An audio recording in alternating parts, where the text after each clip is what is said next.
त्यही एउटै खाजा खाँदा खाँदा वाक्क लाग्यो भने यो क्रिस्पी पटाटो एग र्याप चाहिँ ट्राई गर्नै पर्छ। यसलाई बनाउनको लागि सामग्री हाम्रो घरमा अलरेडी भइरहेको नै हुन्छ। सुरुमा त आलु छिल्नेले मजाले आलु सबैलाई पातलो गरेर छिल्ने, त्यसपछि प्यान तताएर तेल हाल्ने अनि मजाले तेल तातिसकेपछि ग्यास मारिदिने। त्यसपछि आलुलाई चाहिँ राम्रोसँग मिलाएर पातलो लेयर बनाएर राखे।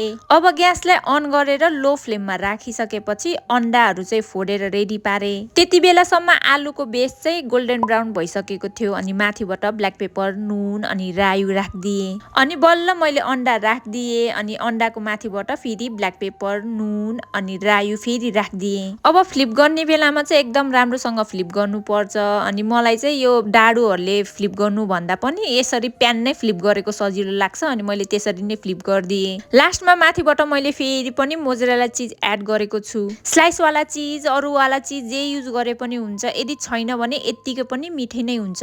यति गरेपछि मेरो आजको खाजा क्रिस्पी पटाटो एग र्याप पनि रेडी भयो। यो बनाउनको लागि टाइम पनि थोरै लाग्ने, त्यही माथि एकदम मिठो प्लस कामबाट या बच्चाहरूलाई खाजा पनि एकदम पर्फेक्ट। यति भन्दै ओके बाई।